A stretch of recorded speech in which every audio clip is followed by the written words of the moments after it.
Hi there. My name is Alyssa and I'm 35 years old. A year ago, the craziest thing happened in my life, and as we're approaching the anniversary of that, along with my marriage anniversary, I figured I'd come on here and tell you my story. Let me start off by introducing myself properly. I came from a lower income family. As a result, I didn't get many of the opportunities that the rest of the kids my age got. Aside from that, I've also been diagnosed with severe ADHD, so it gets really hard to function regularly. I've had a lot of setbacks in life, but I still managed to get a degree, although it was from a community college. Anyway, while attending college, I also worked as a barista at the cafe near the college. There were a few regulars there, and one of them was Nick, my husband. He did not attend my college, but he had high school friends who did. So whenever he was done with his classes, he'd sit in the cafe and wait for his friends to meet him. There were some days when he'd be the only customer in the cafe and I'd be the one handling the stations. So we got to talking. Nick is a very attractive man, so I was very much into him. After a few conversations, he asked me out on a date. We went on several more dates after that and then started seriously seeing each other. We dated for 3 years before we decided to get married. Yes, I know we were very young, but we knew that we wanted to be with each other for the rest of our lives, no matter what. So we decided to just skip all the years of waiting and just get married. We had a small and intimate wedding, and we were very happy with that. While everybody else in our lives was also happy for us, there was one person who wasn't. My mother-in-law, Marcy. Now, Marcy was big on having all members of the family that are of age contribute to the family income. Well, by the time Nick and I got married, I had been working at a corporate firm where I was beyond overworked. For the first year of our marriage, I continued to work there, but I was literally coming back home after working 15 hours a day and barely able to even make it past the front door because of exhaustion. Nick eventually had enough and told me that I had to leave my job or he would send my resignation letter behind my back. So I did that, and we agreed that I would take as much time off as I wanted before going back to work. Nick worked as a computer software engineer, and he had a very high-paying job, so we would not be lacking in any way. Marcy hated that I wasn't working. She made it her job to bring it up every single time she visited us or if we visited her. She was initially very subtle about her dislike of my career choices, but eventually she got really open with it. I would usually stop Nick before he said anything to Marcy because I did not want to cause any problems between them.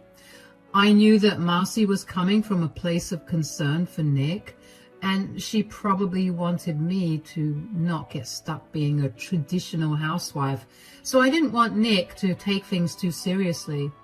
One day, however, Nick and I had invited her over to dinner at our place. We often had spontaneous dinners with our families, and this is what that dinner was. I worked hard all day to make the food, and I made sure that the food would not be criticized by Marcy. Marcy arrived a little earlier than we asked her to, so while I was finishing up with dinner, she was talking to Nick in the dining room. I could hear everything because the kitchen was adjacent to the dining room. "How's work been? You look exhausted." "I know, I am exhausted. We've been working on this huge project for one of our biggest clients, and the deadline is a little tight. I've been pulling way too much overtime, but I'll be done with the project in a few days." "Make sure you get enough rest then." "All right, dinner is served. I hope you like it, Marcy." "You better hope I do too. I mean, I expect the food to be good considering you don't do anything around the house." "What's that supposed to mean?" "You know, Alyssa isn't working right now, so she's been lounging around the house all day. She had only one job to do today, and that was to cook. If she can't even do that, then I think that you have to reconsider your relationship. What are you talking about? Who said anything about me lounging around the house? Oh, come on. There's so much dust around the house. If you kicked up the air conditioning in here, I'd be sneezing my lungs out. I get that you're very passionate about women working and contributing to the household, but you don't get to insult Alyssa for not doing that. Just because she isn't contributing financially to our house doesn't make her work any less valuable. What work does she do? Paint her nails and occasionally do laundry? That's just a glorified maid, Nick. I do a lot more than that. And I'm only not working right now because I overworked myself at my previous job and ended up having a mental breakdown. Stop belittling me and my work. This is my time to take a break. And Nick has been the biggest support of all. Of course you have some stupid excuse ready to justify your laziness. My son deserves better than some leech. He's just blinded by his love for you, so he doesn't see that he can very easily choose to not support you. You know what? That's enough, Mom. You've been far too disrespectful, and I do not like that. I want you to leave my house right now. I want nothing to do with you until you apologize to Alyssa for all the mean things you've said. Don't be so dramatic, Nick. There's no need to get so defensive and throw me out of your house. I mean it. Get out. I will not let you disrespect my wife like this. You're entitled to your opinions, but you are not allowed to impose them on someone else. And you're definitely not allowed to make them feel bad for not doing what you want. I can't believe you're choosing your leeching wife over your mother, but okay, I'll leave. I was beyond hurt that Marcy viewed me in that way. I couldn't understand why she hated the fact that I wasn't earning money. I mean, yeah, I felt bad about it too, but she hadn't seen me at my absolute worst because of how hard I'd overworked myself. I'd stretched myself out, so I think that it took me months to recover from the stress. The more time I spend away from work, the better my mind feels, and that's what Nick has repeatedly stressed that he cares about. Was I the best housewife? No, of course not. But I made sure that all of Nick's needs were taken care of.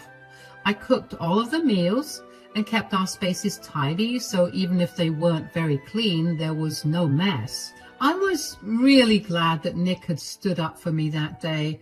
I was too shocked by what Marcy had said to even stop Nick. But his standing up for me against his mother made me feel better about my decision to stick to being a housewife. After Marcy left that day, she left me a long message about how I had poisoned Nick's mind. I deleted her message and chose to ignore it. I knew that Nick supported me regardless of what I did, and that's all that mattered to me. Nick, on the other hand, was beyond furious at his mother. All the times that I stopped him from standing up for me bubbled up and exploded. He could not bring himself to think of his mother without getting really upset at how she'd treated me. He refused to talk to her, and initially I respected that. But then we hit the 1-year mark since we spoke to Marcy, and I began to get worried. I mean, I agreed that Marcy did disrespect me, but I didn't think Nick needed to have no contact with her for so long either. I tried to talk to Nick about it, and he told me that he'd given his mother a condition to fulfill if she wanted him to talk to her. He wanted her to apologize to me. I didn't think that would happen because if there's one thing you should know about Marcy, it's that she is very stubborn. 2 more years passed just like that. I kept trying to get Nick to contact Marcy again, but he wouldn't listen to me. Aside from that, I also began focusing on my career again, not because of what Marcy had said, but because I began to feel the need to do something better with my time. So I picked up an old hobby of mine, writing, and decided to see if I could earn anything through that. Turns out freelance writing paid me pretty well. So I tried to find various other content writing jobs over the 2 years. One particular day, I'd gotten a call from Marcy. I'm not joking, but I almost dropped my phone when I saw her caller ID. I couldn't fathom why she was calling me, but I hoped that it wasn't about any bad news. I hesitantly picked up the call. Hello? Hi, Alyssa, it's Marcy. Oh, hi Marcy, how are you? It's been a while since we last spoke. Is everything all right? Yeah, everything's good and I'm doing all right. I wanted to talk to you about something. Oh, what is it? Well, we haven't spoken in years and I've been thinking about what got us here. I then realized that I owe you an apology. Really? That is not where I saw this conversation going. I know this must be really shocking to you, but I realized I was being too narrow-minded and the last thing I wanted to do was lose my son. You were right. I should be happy that my son's happy. What happens between you two is none of my business. I overstepped by a lot, and I was too stubborn to apologize. I should have been more empathetic and kind to you. At least that way, I wouldn't have lost so many years of contact with my son. Oh, it's okay, Marcy. You don't have to apologize. It's all water under the bridge now. No, I have to apologize properly. I'm really sorry for what I said to you that day. I was just worried about my son's future and I was being too harsh on you. I shouldn't have done that. Nick is a grown man capable of making his own decisions, and I should have respected that. If he chose you to be by his side for the rest of his life, I can't say anything against that. I only said all that because, well, you know me. I have to constantly say what's on my mind, and I hate when I know I'm right but nobody listens to me. Yeah, I guess it's okay. I appreciate that you're apologizing now. It was just weighing a little too heavily on my conscience. Anyway, what have you been up to these days? Well, actually, I've been working as a freelance writer and I'm planning to get a job as a content writer soon. Oh, is that so? Well, I suppose that's better than just being a housewife, isn't it? Writing isn't exactly a stable career, but to each their own, I guess. Yeah, I guess. And how's Nick doing? I hope he's still not mad at me. I mean, I thought I was stubborn, but wow, he really never called me after that day. Nick's doing good. He's been really busy with work lately. He's still upset about all the things you said. I've been trying to get him to talk to you since that day, but well, he refuses to because you were way too mean. Could you ask him to give me a call sometime? I'd really like to catch up with him. I'm not sure if he wants to talk to you. Well, you can at least tell him I called, right? I'll try, Marcy, but I'm not sure if he wants to talk to you. Like I said, I've been trying, but he won't budge. Oh, don't be silly. He'll definitely want to talk to me now that I've apologized to you. Just let him know that I did. That kid is too stubborn for his own good. Anyway, I should get going. Take care, Alyssa. You too, Marcy. Bye. I was flabbergasted, to say the least.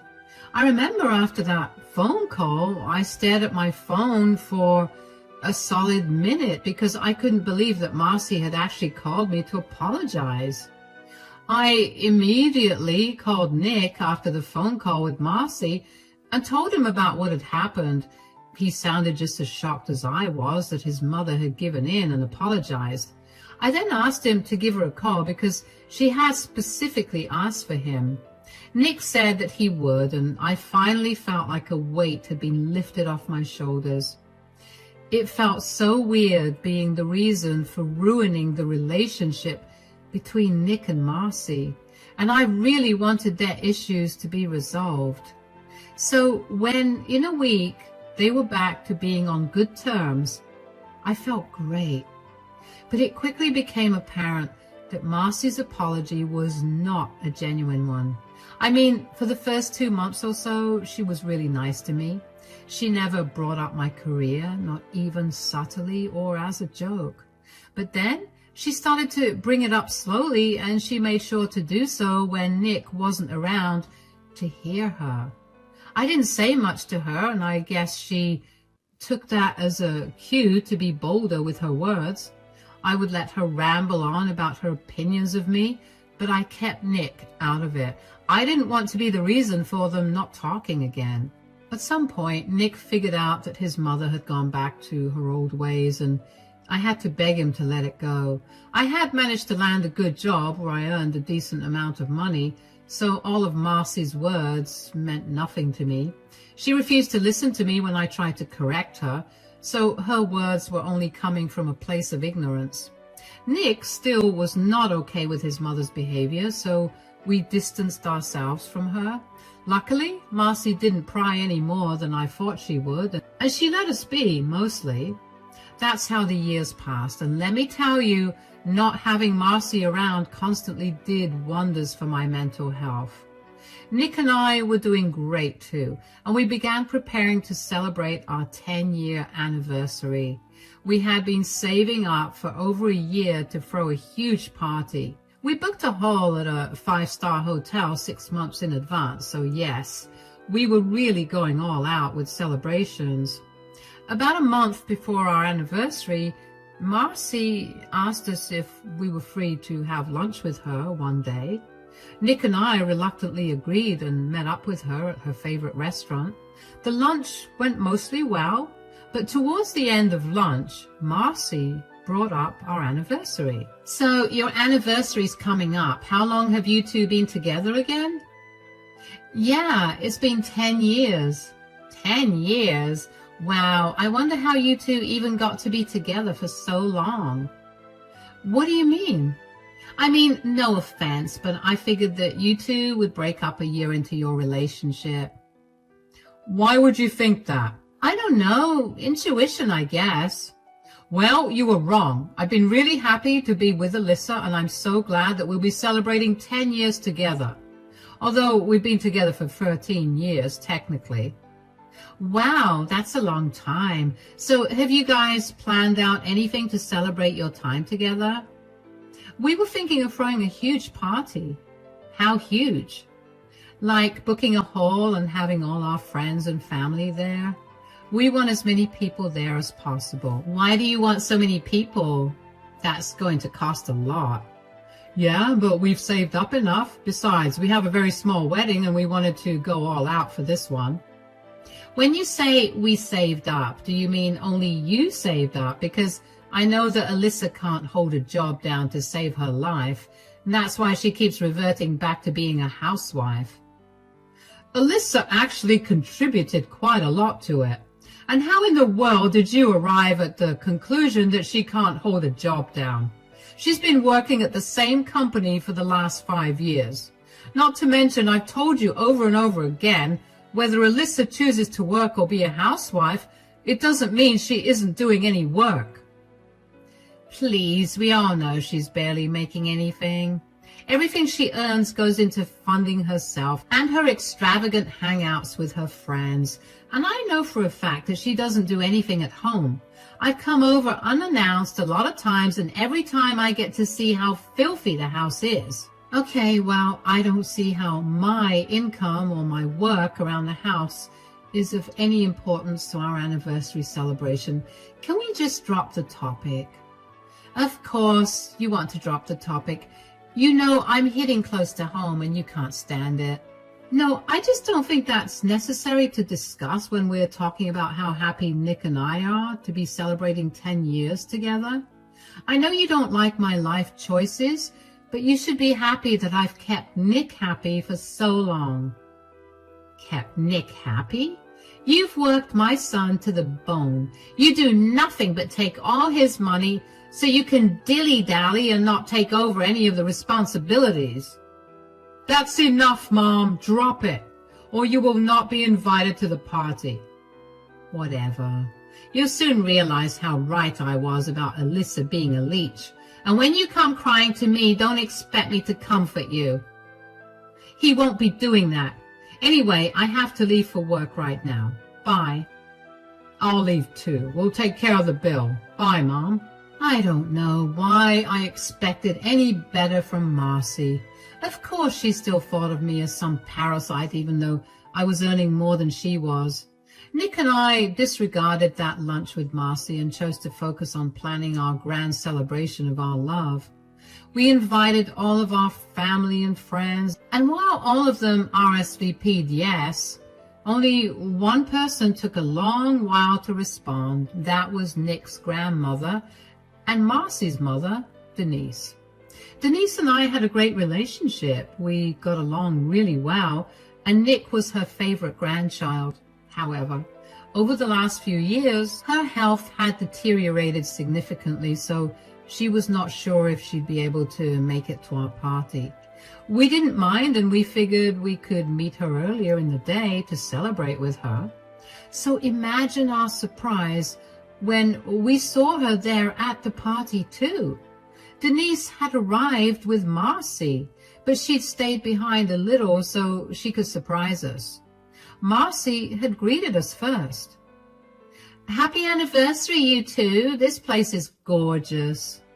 "Thanks a lot, Mom. Of course this place is gorgeous."